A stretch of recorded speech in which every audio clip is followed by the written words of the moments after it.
This is Currency C-Drama. Today we will review Chinese drama Ready for Love. Part 2.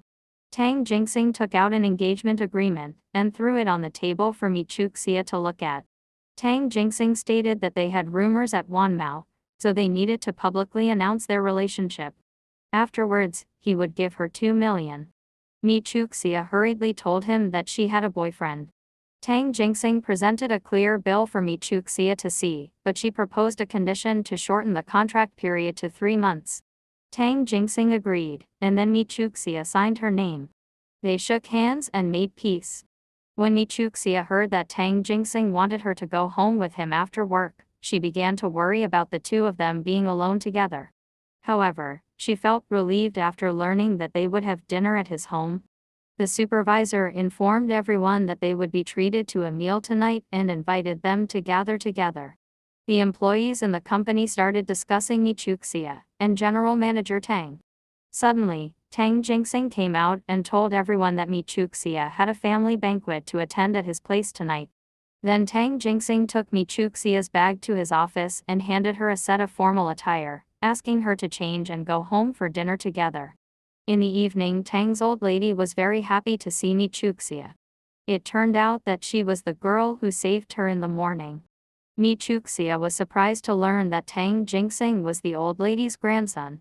The old lady emphasized that Meng Chuxia would be the mistress of the Tang family and should handle Tang Jingxing well. Tang Jingxing personally picked up a dish for Meng Chuxia and fed her. Meng Chuxia had a proud expression on her face. Then they heard that Tang's old lady was planning to go abroad in a few days and decided that Meng Chuxia would move into this house tonight. Both of them immediately agreed to live together. Tang Jingxing gave a signal to Meng Chuxia, and she told the old lady that their office romance was causing some negative effects. It was then revealed that the old lady and Tang Jingxing's grandfather had an office romance in the past. Tang Jingxing felt that being together all the time would eventually lead to losing the novelty, but the old lady suppressed Meng Chuxia and instructed her to strictly manage Tang Jingxing. The old lady even wanted Meng Chuxia to have children soon. At that moment, Tang Jingxing's mother came and took the old lady away. Before leaving, the old lady entrusted Tang Jingxing's mother to secretly observe their every move. Finally, after seeing off the old lady, the two of them entered the bedroom and discovered a facial recognition device. They learned that the old lady had set up the device for both of them and instructed them to check in here every night. Tang Jingxing felt both helpless and fortunate that the device wasn't placed next to his own bed. He couldn't understand why, despite everything that had already happened, Tang's mother still made such arrangements. In the bedroom, they saw flowers and clothes. Meng Chuxia teased Tang Jingxing, saying that his grandmother put so much effort into every girlfriend he had. It was revealed that Tang Jingxing had never brought a girl home before. Seeing Meng Chuxia comparing herself to the clothes the grandmother prepared, Tang Jingxing threw the clothes to the ground. Meng Chuxia picked them up and kept swaying them in front of Tang Jingxing. Tang Jingxing suggested that he would be on the bed while Meng Chuxia would be on the floor. He mentioned being the boss and prioritizing his own interests.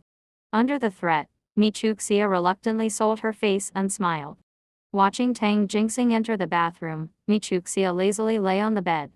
She proposed going to an orphanage to adopt a child to fulfill the grandmother's task of carrying on the family line. Upon hearing this, Tang Jingxing couldn't contain his anger. He lifted the blanket and got inside, and the bed began to shake unintentionally. In the process, Meng Chuxia accidentally fell off the bed. Tang Jingxing jokingly remarked that the engagement scene had turned into a scandal scene. Upon hearing this, Meng Chuxia poked her head out. Tang Jingxing and the company personnel were selecting a brand spokesperson when suddenly Meng Chuxia asked Tang Jingxing to fetch her a towel. Upon hearing this, the people from the company covered their mouths and laughed, and then quickly halted the meeting to rush over and fetch the towel for Meng Chuxia. Tang Jingxing angrily reprimanded Meng Chuxia, as the wife of the president, asking her to pay attention to her own image. Meng Chuxia complained that she had been feeling exhausted these past few days just to wear that dress, and the engagement banquet was about to be ready. Lin Xiaotong saw the news that Tang Jingxing would be engaged to a mysterious woman this Saturday, and when she zoomed in on the photo, she discovered that it was Meng Chuxia. On the other side, Zhao Jikai was playing cards with someone and was teased. Then the phone rang, and it turned out to be Lin Xiaotong calling, informing him about Meng Chuxia's engagement. The two of them planned to seize a lucrative opportunity, and after hearing it, Zhao Jikai was very happy. Tang Jingxing and Meng Chuxia also arrived at the engagement banquet. Tang Jingxing held a prop ring, ready to put it on Meng Chuxia's finger. Tang Jingxing and Meng Chuxia looked at each other, and Meng Chuxia jokingly remarked that Tang president had quite a flair for idol dramas. At this moment Meng Chuxia also saw Lin Xiaotong and happily walked down, while Lin Xiaotong pleaded with Meng Chuxia to give Tang Jingxing back to him. It was then revealed that Tang Jingxing was Lin Xiaotong's boyfriend. Lin Xiaotong explained that she mistakenly took her room key instead of her own that day, but Tang Jingxing came over and exposed this lie.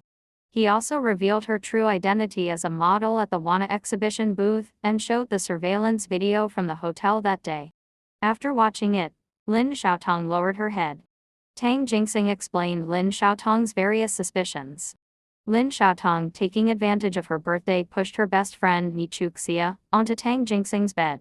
Meng Chuxia couldn't believe it after hearing this. She had sincerely considered you as a friend, but you treated me like this. Lin Xiaotong, on the other hand, expressed that everything you're enjoying today should have been mine. Then she angrily grabbed Meng Chuxia's hand and said, "If you don't want it, give it back to me." They arrived at the room, but Tang Jingxing blocked their way. First, they listened to what Zhao Juekai and the others were talking about inside. Lin Xiaotong was very angry and told Zhao Juekai that he had missed the best opportunity. Zhao Juekai was very pleased and mentioned that Tang Jingxing had given him a large breakup fee. Before the banquet, Zhao Juekai was called into a room by Tang Jingxing's people and shown a video. After watching the video, Zhao Juekai was very excited, thinking about how to use this money. Meng Chuxia sacrificed more than a decade of her life for me, but little did she know that Zhao Juekai's words were heard word for word by her. Tang Jingxing allowed Meng Chuxia to see the true faces of Zhao Juekai and others. After saying this, he stood silently to the side. Zhao Juekai secretly congratulated himself for sacrificing for Meng Chuxia, believing that she would be deeply moved. Meng Chuxia, suppressing her anger, walked in angrily, slapped Zhao Juekai and hysterically asked if he had ever loved her. She mentioned that he owed so much loan shark debt, and her whole family was threatened. Suddenly, Tang Jingxing walked over, draped his shirt over Meng Chuxia's shoulders, and told her to go to the car first while he handled the situation.